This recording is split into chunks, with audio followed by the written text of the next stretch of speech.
Hey everybody, I wanted to rant today about the sad, rampantly declining state of PlayStation's first-party exclusive stories. This is one that hurts, coming from the perspective of someone who not that long ago got excited at the sight of a new announcement of a first-party exclusive from PlayStation. It usually meant that we were about to get something with quality. Didn't have to be perfect, but at least it was going to be good. Some quality gameplay, some worthwhile stories, usually presented very professionally with a focus on great art direction and movie-like narrative direction, so on and so forth. I mean, that's why these exclusives weren't cheap to make to begin with, right? But as budgets have kept going up, and as the PlayStation brand and ecosystem carries on getting more and more expensive for the user, the stories have gotten worse. And that just makes no sense whatsoever, except for the pattern that they seem to be following, which is both good and bad. It's good because if we can identify what's wrong, maybe we can fix it, but it's, obviously also bad because what if we can fix it? What if they just don't want to?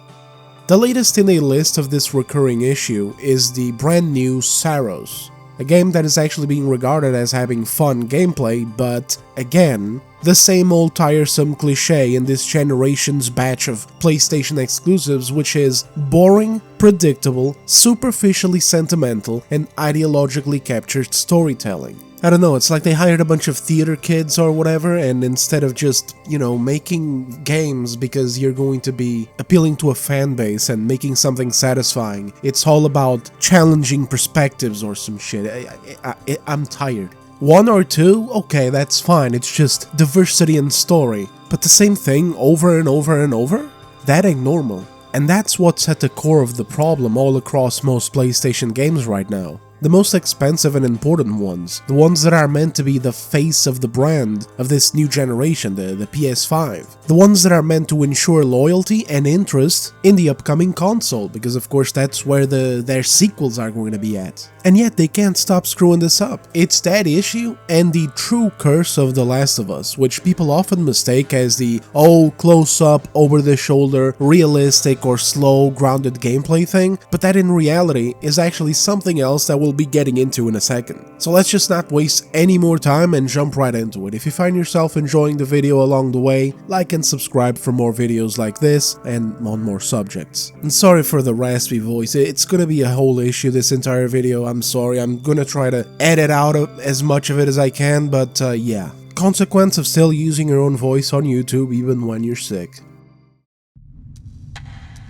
Usually in my videos I don't like to jump right into culture war-like commentary, because some people will just totally dismiss me and my entire channel over it, before I can even get to the point. Can't really blame them in a way, but I do wish people would listen, because I don't tend to come at it from a side due to bias. I just come at it from what constitutes problems for game companies and what actually would make games better, but regardless, let's get real for a second. Let's put down our biases, let's put down our differences, all these awful, boring, current dayisms that divide us, and let's just think about this critically.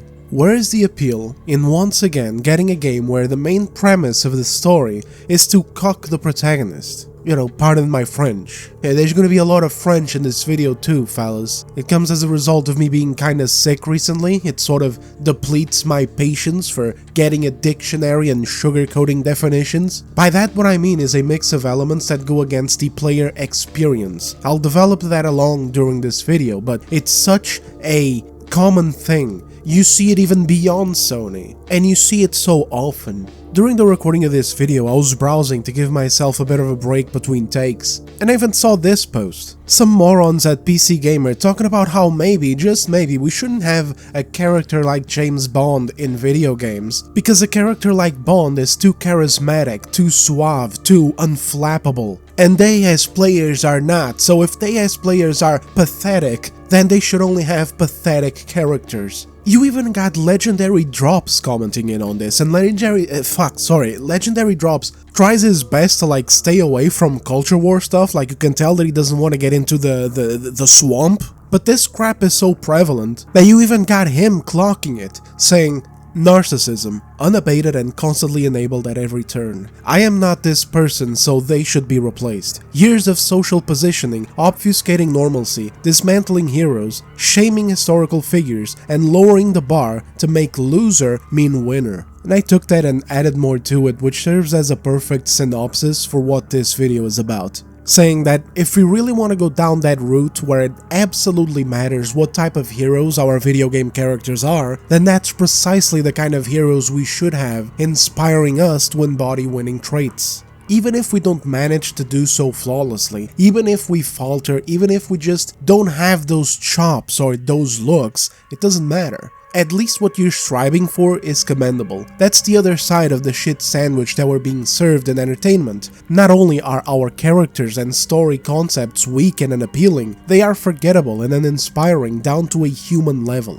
Let's get back to it. Like, what's the value exactly for you as a player to put down $70 on a game that, instead of empowering you as a protagonist and serving something satisfying, fun, exciting, uplifting, motivating, etc., just humiliates you or deliberately challenges what you should consider to be a satisfying story or a worthwhile character? Because that's the issue at the source of Saros, and there's a whole controversy online about it right now, with shills even coming out and lying about the contents of the game, which is something that is actually totally new to me. I've never seen this before. Over the years in gaming, we've had really bad endings in games that we otherwise enjoyed, like for example the controversial endings of the Mass Effect trilogy. But never in my life did I see BioWare shills coming out and just lying about the endings. Like, I never saw shills coming out like, hey, that thing that people are saying about the pointless 3-color ending that doesn't take anything that we did into account? Yeah, no, that's totally fake, guys. These are fake AI videos full of lies from grifters. And yet that's exactly what's happening right now with Saros. There's people sharing what happens during the plot, and then shills are just saying that it's not true, it's not real, even though there's video of it. As for what happens, I'd give you guys a spoiler warning with a timestamp to skip, but this video is going to be circling around the concept of the story, so it's kind of unavoidable. I can still put a timestamp on screen where the big part of it is gone, so if you guys want to skip over there, go ahead. But in general, what I can say is that I will not be spoiling any especially saucy details. I'm not going to touch on the game's cosmic horror elements or anything like that, but I will be touching on things that are important to character relationships. So here we go. So basically the gist of your character and his motivation is that you chase your ex through the goddamn galaxy, right? Because she ran away from you, and you end up in a terrible hellscape of a planet where she appears to have fled to. And this part of the game is actually good, which is why it's so sad that none of it is capitalized on, because Sony studios keep crippling themselves with these same mistakes, but we'll get to that later. So you're in this totally feral and dangerous planet with a godlike villain, and then you gotta brave all these dangers and challenges to get your woman back, but as you're doing this, all you're constantly getting is demoralized, and by the end of it, it's just revealed that your ex actually fell in love with another random woman, who actually meant so much more to her than you ever did. A woman who was her peace, and that's basically it. There's different endings, but this is the best one that you can get. And your entire way there is just, again, demoralizing factors and a humiliation ritual. All while the game pretends like it's like deep emotional writing or something.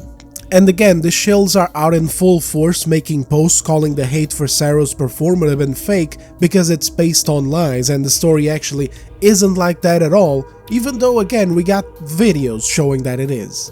It ends up making this developer's previous game, called Returnal, which by the way is also significantly cheaper by now and offers the same looping roguelike bullet hell experience, have the overall better narrative and just overall experience of playing the game, because while playing as Selene in that weird mysterious alien planet, my exploration of that reality-bending place with corpses of ancient beings and corpses of our own character from previous failed loops that we initially can't even remember, we can kind of just absorb all of this without the additional weird baggage that looks like it's put there just to detract from the setting and make us roll our eyes. It's the type of recurring thing that's becoming borderline immersion breaking. Like, I want to enjoy this game's premise, I want to like the protagonist, I want to get invested in his arc despite it being of a darker and more complex background, you know, like some people online were ragging on Arjun for being Indian or whatever. Like, I don't give a fuck about that, it's a new IP in a sci-fi setting. If the character is good, that's what matters. One of my favorite Assassin's Creed protagonists and performances is Bayek, for example. I glaze Mirror's Edge on this channel on a weekly basis. The protagonist there is an Asian woman, you know what I'm saying? Like, I don't care. If you look like a Redditor or a soy boy or whatever that sometimes these developers go for, like recently I've been playing Aphelion and the main character is a woman who looks like Obama. So, you know, there you go. Like, sure, you give me something like that, you're giving me something to complain about, but what's present here is not that. The character design in Saros looks awesome, the art direction is great, none of that stands in the way of me enjoying the character, except for the fact that it's like the writers don't want me to. So I want to like the dude, I want to get invested, but the developers, in a classic recent Sony fashion, don't want me to, and so they cripple their own experiences time and time again. The bigger problem here, though, can't even be easily explained through just these superficial details of saying what happens in the end. Because the opposition could just say, oh, what's the problem? It's just a story concept. Not all stories have to be empowering. And fair enough, that's actually true. Some stories are just sad or fit to challenge the players in other ways. One could say, for example, that it's not very empowering or inspiring for us as the players that in The Walking Dead Season 1 we get bitten and then our daughter figure has to do the extremely hard thing of taking us out before we turn. Like, that shit is just sad and depressing. Thing is though that there's a point to that, and in Saros there isn't one. Some Saros defenders could also say that people complaining about this are being unreasonable because since the protagonist is slowly revealed as being kind of a bad guy who has made many mistakes, including some pretty goddamn big ones that I will not spoil, then he doesn't deserve his wife's love, or that it wouldn't make sense for his wife to return to him. And if that's the only way you explain it without any further context, it makes sense. The problem is that the framing is awful on purpose. Our character could have been revealed to be bad while also being built up for a redemption arc. Other games have done this before. It's not that hard, fellas. Or better yet, an arc that challenges that concept and ends up revealing that those bad actions were actually miscontextualized, for example. This one's a little bit harder, but I mean, they're making money, not me. They're the ones making a lot of goddamn money to develop a game, yeah? They're the ones with the multi-million-dollar budgets, you know? It's just off the top of my head here. Like, if I was the one getting paid to work on these multi-million-dollar projects as a writer, I wouldn't be making telenovela garbage. Also, wouldn't this also be kind of a moot point too? Because when you set up to write your story for a new video game, you obviously pick and choose what are the themes that you're going to be using. And so when, once again, PlayStation gives us another story that puts the protagonist in a weak, crippled, lame, humiliated, pathetic position that offers no emotional growth or redemption path, or point to it at all, then you can't just excuse it by saying, oh, but he's bad, so it makes sense. Because hey, here's a suggestion totally for free, stop writing the same shit. Stop treating your male protagonists like they are garbage to be discarded. Either through the narrative, like the way that The Last of Us 2 does with Joel and Spider-Man 2 does with Peter, and to an extent what God of War Valhalla's DLC does with Kratos, or just through making them disappear, the way that Ghost of Yotei did with Jin Sakai. There are many stories out there that test the protagonist in a moral way, but usually they have openings for other things to take place. Like, for example, redemption. It's not very empowering either that by the end of Red Dead Redemption 1, we are surrounded by the army in a total overkill kind of way that we can't possibly fight against. But holy shit did it work, because despite John Marston having always been a bad man who even acknowledged himself that he was a bad man, that he's done bad things and made very big mistakes, and he always bangs on that point, like he never really lets go of it. It doesn't matter how many times characters like Bonnie McFarlane tell him that no, he's actually a good man. He ain't taking it, right? Because he knows himself, he knows his past life, he hasn't forgiven himself. But despite that, he was actually trying to be good, to be better. to start new and be a family man in, well, the best way that he knew how. But then that is taken away from us by the end, and it's both heartbreaking, but it also makes sense because of his past actions. And that's really what makes it work the most, because it makes sense in the story that it happens. It doesn't feel disrespectful, it doesn't feel like something that's just getting thrown away, or like it's done as an action to just rub a classic character out of the way to make way for some new retard. But at the same time, it makes us sad because we fell in love with a character. No Diddy, of course. Another very famous example of this sort of thing, even though I can't personally comment on it too much since I haven't played it personally, is Silent Hill 2. James isn't exactly a good man either. There's a reason why he's at Silent Hill being haunted. But these things are things that get internally resolved. You as the player aren't set aside to just sit there and now watch a terrible story develop because, I don't know, you get a path to understanding James, why he did the thing that he did, and even resolve it in a few different ways leading to a few different endings. And the more of this I explain, the more surreal it feels because, I mean, this shit is like video gaming 101. If you're not having fun or having a satisfying experience, what's the point? But so many weird developers these days have this allergy towards gamers having fun or being catered to or satisfied by a story, even if those stories have dark themes or struggles or things for players to overcome, like the games that I just mentioned. And it's funny because this type of issue is usually not found with female characters from the same types of studios. They have other problems, like the thing that we're going to be talking about in the next point of this video, which is the curse of The Last of Us. But when it comes to demoralizing characters and, you know, this whole pathetic thing that surrounds these male characters, we usually actually have the opposite problem when it comes to the girls. They try to overinflate them, they try to make them perfect right off the get-go. You know, the curse of the, what do you call it? Come on. Dude, how am I blanking out on this? It's such a common... girl boss. The curse of the girl boss, right? Another word that a lot of people don't like to hear, but I mean, it is a thing. It follows a very specific pattern where it's hard to find struggles for the characters to overcome, and so the characters become uninteresting because of that. So when they're writing male characters, they can't help themselves but drag them down to such an extent that they can't even be brought back up. And when they're writing female characters, they hype them up to such a big pedestal that there's no room to grow. They can even come off as obnoxious or just dislikable. And it's funny when you look at Sony's heroes, right? You know, the characters they established over the years, there's a very clear pattern too. Joel is gone, killed off and replaced. Nathan Drake is also gone. We'll talk more about him in a second and how much worse it could have been too. Peter Parker ends the second game hinting that he's stepping away for a while. Now, coupling that with developer comments about how Spider-Man games were always actually meant to focus on Miles Morales becoming the protagonist, plus the Easter egg and rumors of Gwen Stacy, you can kinda see where it's headed to.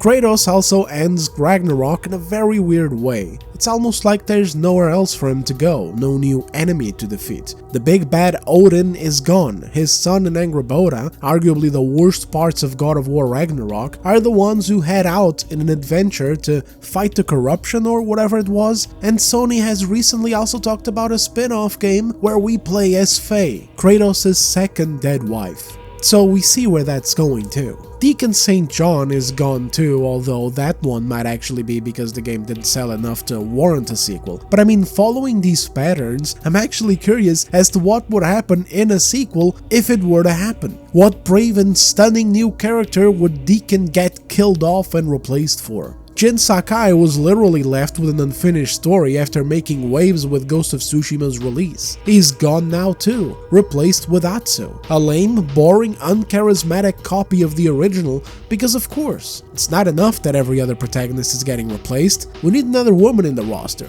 Even the cartoon games couldn't be left alone. Ratchet might not be totally replaced yet, but hey, here we go. We were given a new female Ratchet, just in case we need a brand new game with just her while using the same branding. I mean, again fellas, it is what it is. But you know what's funny? You know who didn't get replaced midway through a story or just abandoned for a sequel? Aloy from Horizon. But hey, that's my bad for noticing patterns, am I right fellas? Nothing to see here boys, you know, sorry, I stepped too far. But anyways, sorry about getting sidetracked here, let's move on. Back to the point. all those stories that challenge the character's morality could be argued that they're not built for empowerment or whatever, but they have a point to them.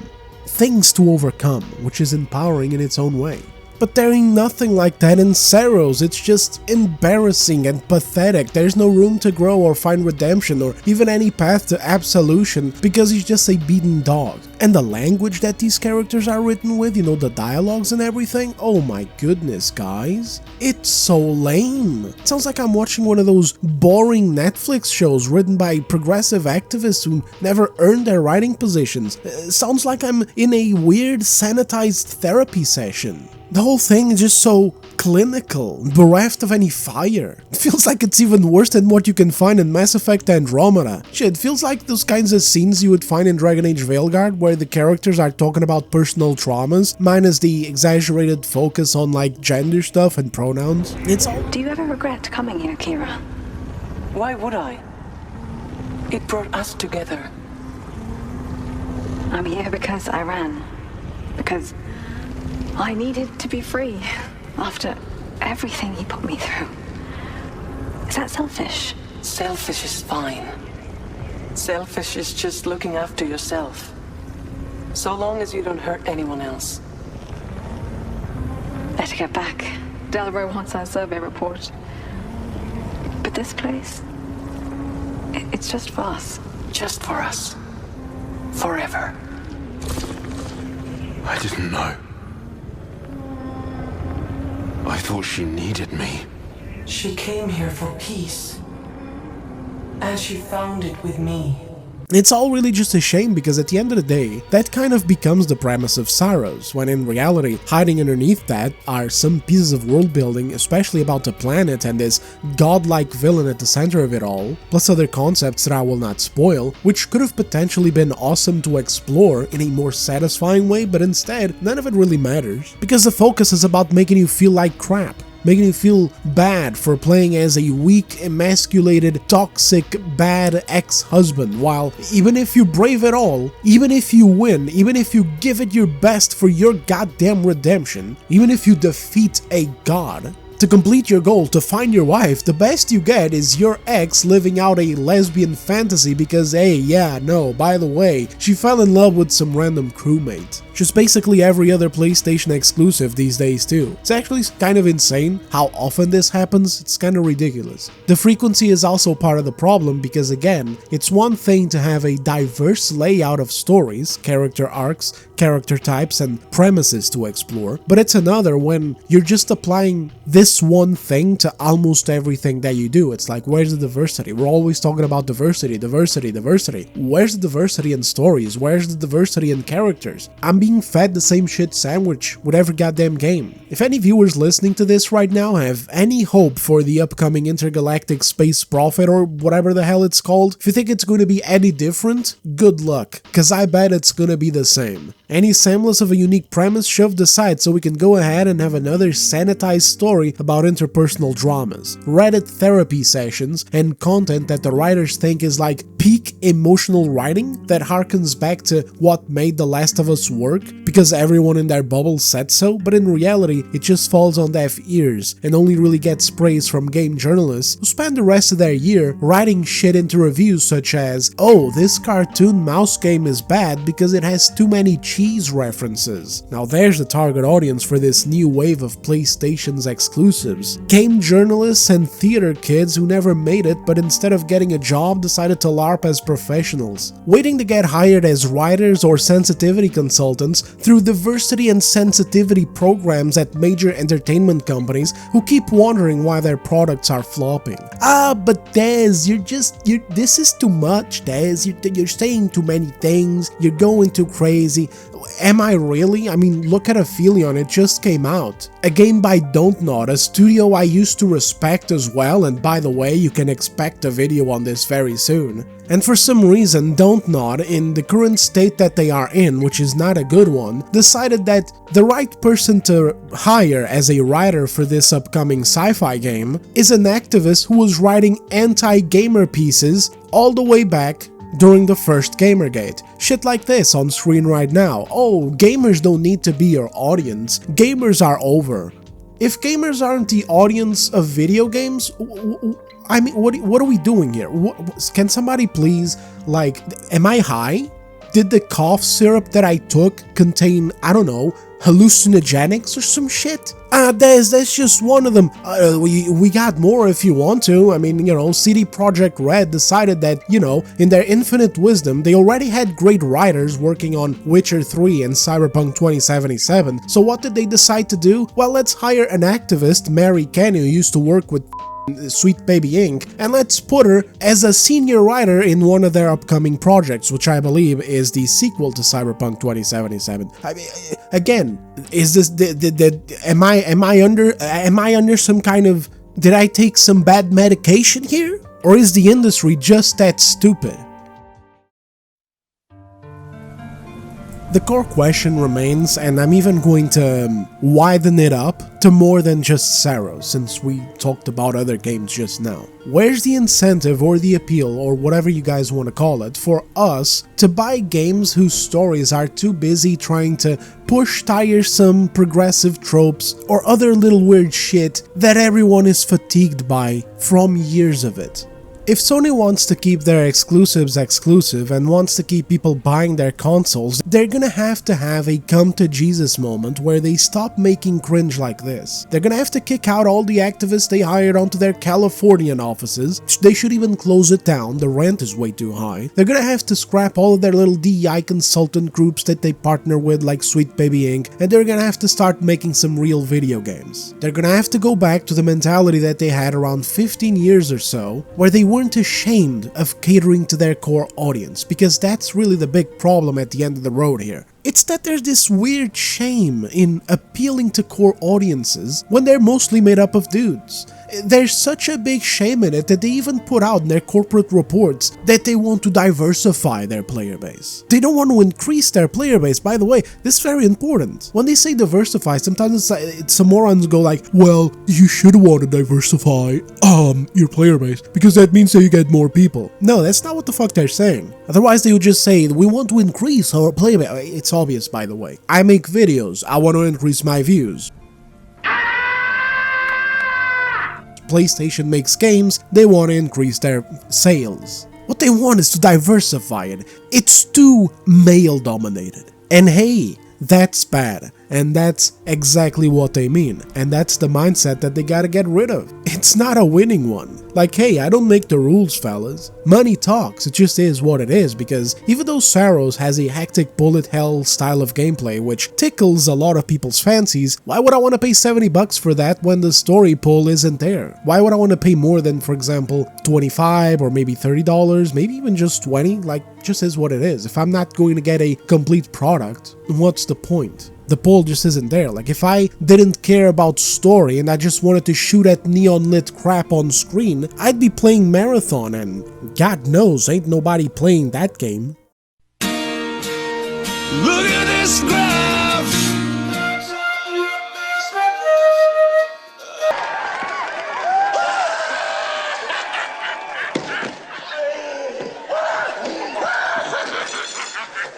I think that while that weird bias is there against guys, against male-dominated audiences, against like male-dominated appeal, Sony's just never going to stop making the same mistake. It's just gonna keep having more and more stories with these weird poisonous Sonyisms that just take me out and make me not want to buy their games. And it's really sad to see the state that we got to, because it doesn't feel like it's even been that long since I was always looking forward to a new PS4 exclusive trailer to show up at like E3 or Gamescom, or, you know, those things that they do. Even games that some people love to hate actually had terrific sci-fi story premises hiding inside them, like Horizon Zero Dawn. Some people cross that off immediately because it's a female protagonist and shit, and there's also a lot of soy in the current world building of the present of the game, you know, the current factions, you know, like the Karja and the Osram. They all kind of feel a little bit like you're watching a Disney Pixar movie.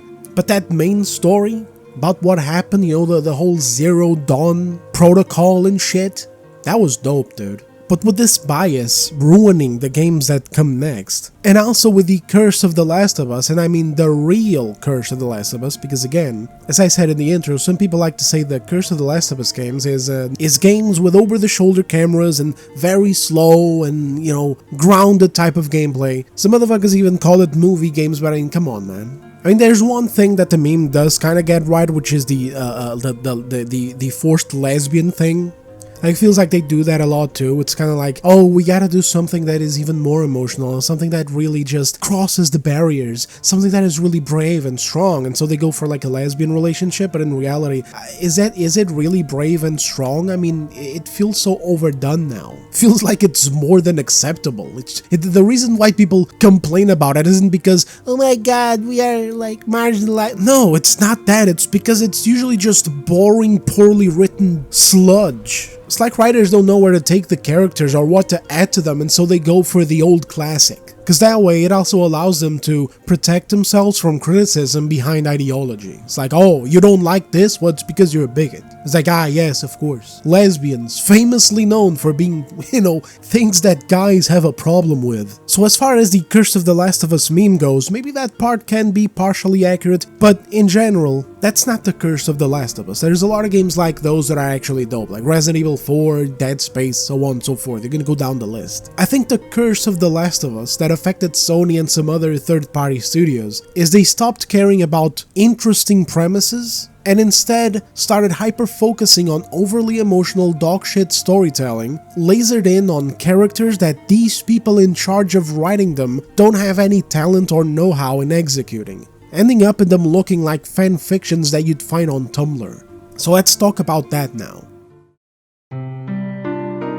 So let's say that again. A hyper-focus on overly emotional, dogshit storytelling focused on characters that these people in charge of writing don't have any talent or know-how in executing. I would say that it's that mixed with a disregard for the premise of a story. That's what kills me the most. Premises are my favorite things in stories. I like cool, interesting ideas and concepts. Even if they're not entirely unexpected or unique, if at least they're interesting and well executed, I'm in. Oh fellas, I am all the way in, even if the stories don't have like characters or voice acting. You can check out just how much value I put into premises of stories by watching this video I made a couple of months back on a little obscure like $6 indie game called Metal Garden. It's goddamn peak. But the Curse of The Last of Us is one where the premise doesn't matter. It can be totally weak because the main focus will be the characters and their development, which originally worked with a strong and relatable hook between Joel and Ellie. You know, this sort of father-daughter style story in an apocalypse. A second chance for Joel to let his walls down and have a daughter figure, as hard as that may be for him, since he saw his child die in the first day of the apocalypse, right in his arms. He never wants to go through that pain again in this broken world, so there's an interesting dynamic there. And also a chance for Ellie to finally find someone to grow close to, you know, like somebody who will teach her shit, someone who will always be there, who will be her company and protect her, without abandoning her or using her as a trading chip. Something that is also difficult for her to bring out because it's just something that she's not used to.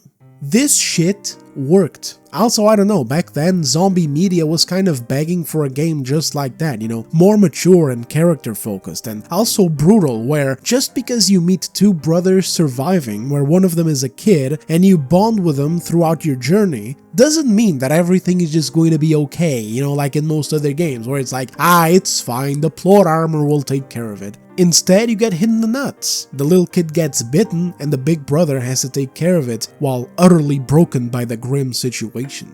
Also, little to no cringe dialogue. A lot of things in The Last of Us were acted out, and the developers didn't care if you didn't catch it. They weren't there to force-feed a narrative to you, or try way too hard with certain scenes, like when the scene like I just described with the brother. Like, what do you even say in a situation like that? There's no words that can even be spoken, and when you actually watch the scene back, it's hard to do any nitpicking at it, like, come on, he wouldn't say that, or he wouldn't do that, because it was just well done. There were cases where less was more, and they understood that. For example, in order to know that when Joel looks at Ellie, he is reminded of his daughter, you don't have a scene where Joel goes, you know, Ellie, you really remind me of my daughter. Yeah. Instead, he just quietly looks down at his broken watch, which is the last gift that his daughter Sarah ever gave to him, and that he keeps to that day. And that's it. If you caught it, you caught it. If you didn't catch it, too bad. And no matter if we're talking about the grim situation with the two brothers or Joel throughout the entire game, even when he gets severely injured and then it's Ellie's turn to take up the mantle and you play as her, trying to take care of him, none of it is done with that weird, disgusting bias that we have now. None of it is done to make the player feel emasculated and for the character to feel pathetic. It's not done to lecture players in these weird social messaging things that developers love to shove into games nowadays. Instead, it was done because it added weight and shock to a story. Do it well while respecting your players' intelligences, and your characters of course, and this is a great way to lock people into a story emotionally. That's the thing about kind of subverting expectations too. When you're actually doing it in a way that feels fresh, there's an openness to it. But when you're doing it all the time, you're not subverting anything anymore. That's why nobody gives a shit about Neil Druckmann's reputation anymore. His shit worked once. Also, while it was balanced, now it's repetitive and he isn't even balanced anymore. Bro completely lost his mind, or maybe his mind was really just never quite there to begin with, and everyone just hyped the dude up. For instance, in Uncharted 4, this is the thing that I said that I was going to develop on, he apparently wanted to kill Nathan Drake off at the end, just to score some more forced emotional points. Like, the dude doesn't even read the room of the franchise that he's working on. He just has one state of mind, forced emotion through shock and misery. Something that worked in The Last of Us would have not worked in Uncharted 4. It would have been a disaster. Then he brings that idea back in The Last of Us 2, but does it in an even worse way. Completely fails to read the room, fails to take consistency into his thought process, and just kills Joel in the stupidest way possible with the dumbest motivations behind it, and the worst part, an actual distaste for the character. So basically, what you had in The Last of Us 2 was a total disconnect where Neil hated a character that the fans loved, and so he dispatches that character with next to no care to it, next to no goddamn respect, while forcing a narrative of pity and rightful revenge for this new character that nobody wants to play as, but that he desperately wants us to like. Good job, moron. But anyway, sorry for the rambling here. The point is that in The Last of Us, the premise isn't very important. You just have to take a girl from A to B because she's immune to the virus and maybe a vaccine can be made. Oldest cliche in the zombie book, but unimportant because the journey and the interpersonal drama and development between the characters is what mattered the most. And while it worked there, I'm sorry, but it's kind of feeling old now. Every other franchise at Sony has been going down this road and it's tiresome, especially when these people can't execute it well. I think the problem is that they think it's a science rather than a talent. They think that if you hit the same notes while trying to imitate or straight up follow other people's stories as a template, like The Last of Us, then you'll be able to get the same result. And they don't even take into account that, variation would be nice. Like, yeah, sure thing, brother. I'm not going to spaz out if you give me some over-emotional lesbian storyline on Monday, if on Tuesday at least you give me some epic sci-fi thing, and then on Wednesday you give me some like epic fantasy, high fantasy or dark fantasy shit, but you just give me the same thing across the board. And so there you go, here's Saros, have fun playing as a cuck who gets lectured about how bad he is while fighting through a hellhole to get his woman back. And oh, by the way, plot twist, the woman is a lesbian actually and she doesn't actually want you anymore. There isn't anything to solve or to get over or earn. It's really not, it's not about you, okay, sweetheart? It's not about you, okay? Just, I don't know, figure it out. Maybe leave the planet with her and the girlfriend, like, I don't know, maybe you could join them as a third wheel. Like, I don't know, maybe the women could use some kind of handyman back home, like to make sure the pipes are tightened and all the electrical outlets are working and make sure that the car isn't making any weird noises. But that's about it. But Dez, you're exaggerating or whatever. Fine, take Horizon Forbidden West DLC then. They made it about two lesbians falling in love while fighting some rich, eccentric type of dude who was supposed to be so much more, but instead was just, I don't even remember his name anymore. The other character that you end up falling in love with had some drama with her tribe, like there was also some drama between Aloy and her, but then, hey, don't worry about it. They kiss at the end, everything's fine. By the way, were you thinking of another character to romance since the first game? Well, screw you. Aloy is actually only interested in this new chick she just met 10 minutes ago. Ah, but it's optional. It's not really optional when there's no other option, brother. I'm not gonna say anything about God of War 2018 or Ragnarok because I do like both of them. The second one got a bit Marvelish on some parts, but all in all, it still provided a journey that I enjoyed quite a lot. The biggest issues I have are these little signals of cringe that they peppered in and out, which is also something that Sony has been doing more and more of, because people would just let them get away with it because, you know, you can't really complain about it.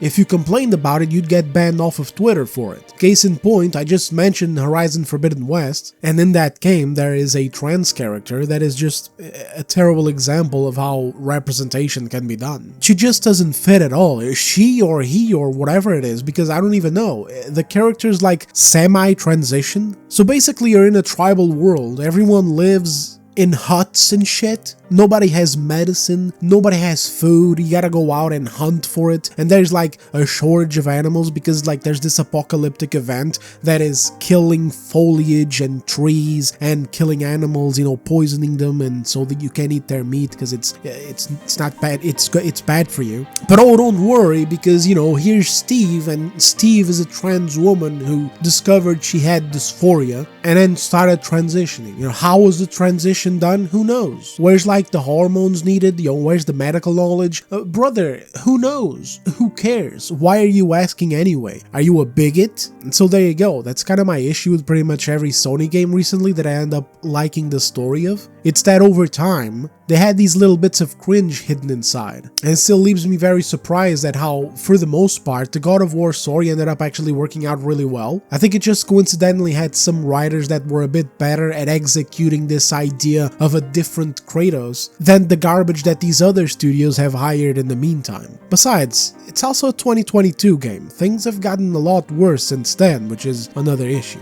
But you see my tone of voice here, you see what the problem is? It's that I don't trust them. I want to trust them. I would love to, you know, be over here and say, every single one of these is caked in ass. However, Santa Monica is doing a fantastic job at God of War. There's no problems there at all, and I'm not worried even a little bit about the sequel, but I would be lying. I'd be lying because I am worried, because I've noticed little things, and when you notice little things but there's nothing else forming a pattern, it's like whatever, oh, it's just a little thing, whatever, let's move the on. But when it fits into a pattern that's screwing up a bunch of other games, that makes it different. I'm sorry, a lot of motherfuckers get mad at this. They do, there's a lot of motherfuckers out there get mad, like, oh, we're a bigot, right-wing grifter. I don't care about these labels, man. I just care about what's palpable. I just care about what's there, and what's there ain't good. Like, address the argument instead of going for these little things. We're gonna talk about this soon in another video, because someone else made a little video going like, oh, the grifters, and talking about High Guard and Marathon, but let's take it easy. Let me recover first. And regardless of my enjoyment of God of War, I do also understand what some other people have issue with, which is they changed it, right? There's a bigger focus on characters and giving Kratos a son, you know. I 100% understand the issue that some people have, where it's just not the vibes of the original God of War games. God of War has always been rich in story, so I also don't like when people say that, oh no, the OG trilogy was just mindless slaughter and that's what we need. Hell no. Kratos' story is tragic as f***. The dude lost his original family in a gruesome way that he was never able to let go of, which is partly why the new story ends up working well too. It's because they build on these past events respectfully, but it's obvious that there's still that switch in there. A different way of storytelling too, where the originals were like more this like epic tale, whereas the newer ones are more of a slow emotional burn. Still loads of violence, still loads of killing, of course, but I think you guys understand what I'm trying to say. It's like, you know, Zeus, your son has returned. Sorry guys, I can't do it, my throat is all screwed up. Zeus! Your son has returned. I bring the destruction of Olympus! But you get what I'm saying, whereas in the new ones, it's very difficult to get Kratos to get that animal out because he fights against it, he fights against that rage, he doesn't want his son to fall into the same path. And whenever we see it, it feels so good. Like for example, when Thor pisses off Kratos for the first time in that duel, where Kratos starts really wailing on him. There's even a moment where Thor himself says, "Finally, the ghost of Sparta," you know, something like that. I see why my sons fell to you. Even this lesser version of you. But I am not my sons. And your boy, Allfather, have plans for him.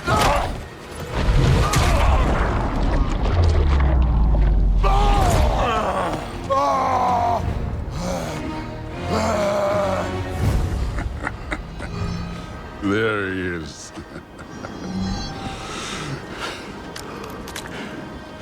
There's the god of war. There's less of that, right? The originals are all about that, whereas the sequels, the newer ones, are more, you know, more contained. And so I understand that there's been that change and some people are not into that. I just would not call it inherently woke. And I understand that people are now worried for the spin-off as Kratos' wife because, I mean, who knows what we'll get. For all we know, given Sony's current track record, we're gonna have Faye being gay with another random female character, and it's gonna be very emotional, and, you know, by the end, maybe she says something like, "Oh, I'll never forget you, and everyone that comes after you will never really be the same," or, you know, some stupid shit like that. Because, I don't know, man, it's just what Sony's doing. It's just what they're doing across the board. Like, trust me, boys, I don't want to be a jackass here. You think I got out of bed today just to be a moron? This is truly just Sony's track record. Like, who expected this to even be a thing in Saros? I thought I was gonna get some wild alien planet cosmic horror sci-fi material. Same with Horizon Forbidden West DLC. I thought I was going to go to the burning shores of post-apocalypse California and follow up on the major cliffhanger that the game ended with. Sure enough, we get some extra information, but the focus was on the girls. They literally went like, "Oh, you know, let's just make a lesbian DLC." The first game's expansion was all about crazy cool sci-fi shit, giving us bits of the past, and then setting up a few things for the next villain in the sequel. The second game's expansion? It's a dating simulator. Thanks, PlayStation. Very cool. But they stop being so bad faith, it's just 2 games. It's really not, though. I mean, in Spider-Man 2, out of nowhere, they take the cat and spider relationship that we formed between Black Cat and Peter in the first game's 3 story DLCs, which was basically one big expansion released in 3 separate parts, and they just delete the whole thing. And I ain't got no evidence, fellas, but this had to have been some activist, dude. It has to. You can't even convince me otherwise. We had so much tension and history built in those 3 DLCs alone between these 2 characters back in 2018, and then suddenly in 2023, all of it is just gone. Peter doesn't even get a goodbye. Black Cat is just turned into an irrelevant character. She shows up for one mission. The mission isn't even played as Peter, it's reserved to be played as Miles only. And in it, with a throwaway line, she reveals that she now has a girlfriend and they're both happily married or some shit in Paris. I swear Sony cannot help themselves. It's also very funny how in this game so much potential for the Venom side of the story was sacrificed for more weird-ass personal dramas between MJ and Peter, including forced playable sections as MJ just because the director felt that that was way more important than actually making a satisfying game. And he actually goes on record saying it. I mean, here you go. She's OP. And if she's a little OP, I don't give a shit. She's fine. I don't care. To the point where I say, we're going to do it. I don't care. We'll cut other stuff because I want to make sure that it's important to show her be a capable hero. Oh, thank God for that.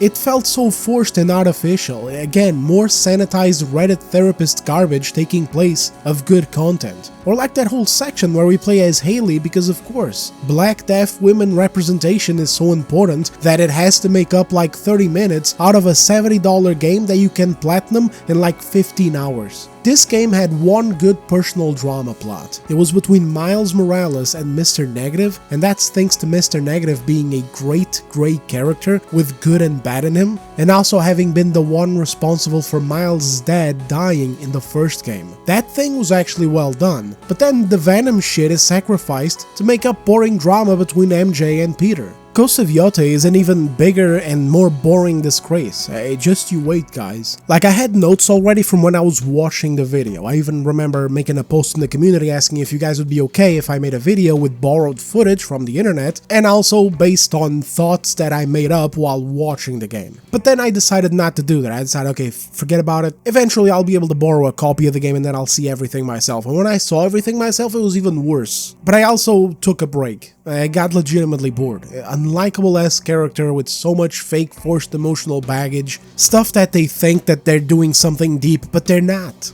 It's just boring, and even the things that are supposed to work don't, either because of terrible acting or because of terrible execution. But whatever, we'll get there when we get there. Video soon-ish. You guys gotta let me recover first. I got a lot of videos to get to, okay? In general, Sony has two things that they dedicate themselves to: screwing over the paying customer and making sure every game of theirs has a significant portion of their focus diverted into lame women in relationships, which is the biggest crime, because you wouldn't hear me complaining about well-written characters in a relationship. And at the end of the day, that's really the big problem: terrible writers trying to substitute quality with ideology. This is the true curse of The Last of Us. It's throwing interesting premises for stories out of the window and then making really bad stories about emotional baggage that neither of the writers ever nail because they don't know what they're doing, with exception of God of War, and even then I don't know because the future is looking grim. For example, I hated the Atreus section at Jotunheim with Angerboda. It was so terrible, I felt like I was watching an MCU Phase 4 movie, and if you know anything about the MCU Phase 4, then you know how bad that is, aside from like 2 movies, Deadpool 3 and Spider-Man No Way Home.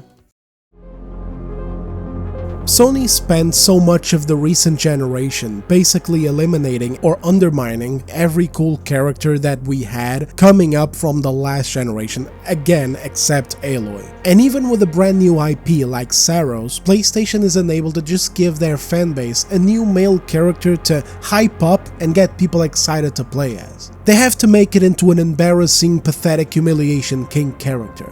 And so, what the hell's the point of it anymore? At the end of the day, that's really the core question. And the reasons why I sometimes bring up things that are culturally or politically charged or significant are because they already exist in gaming. And I have a pet peeve when it comes to other channels that discuss these kinds of things in videos. I don't like videos who just beat around the bush and ask innocent questions, or who just read you the headlines without giving you their take, instead trying to look more reasonable than other channels like this one, for example, simply because they're not commenting on the issue, they're not letting their ire be felt or whatever. It's just all left in the air. It's like, well, why is this like this?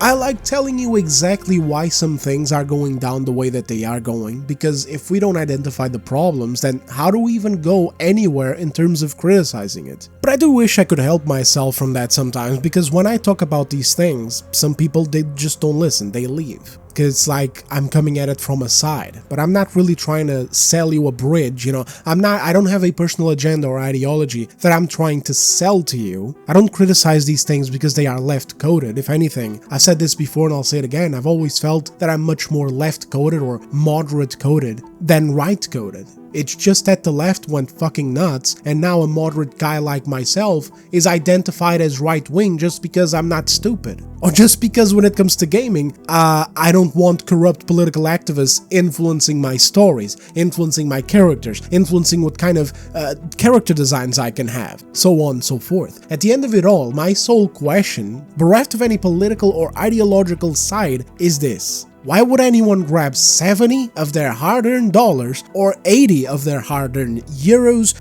or even more? Some Brazilian people have been telling me that the games cost as much as a goddamn car. So why would I want to do that in this economy and buy Saros when Saros is written to be deliberately lame? Yeah, I just wish people thought about that question alone and then understood why is it that these activists have no place making decisions for multi-million-dollar AAA companies that need to sell games like hotcakes so they don't go through more and more layoffs. Because way too many people out there will misconstrue this issue, like this guy, K-Mad, a Twitter pundit who tends to strike some viral posts every now and then through absolutely terrible and disingenuous takes like this one, but that's a matter for another video. Potentially the next video. There's another situation I'd like to cover because it's kind of a funny one, and you guys know that I love covering funny situations, but I'm definitely going to cover this one too. Until then though, that's it from me on part 1 of Saros' controversy. I mean, I don't know, but I think it's about time that Sony woke up.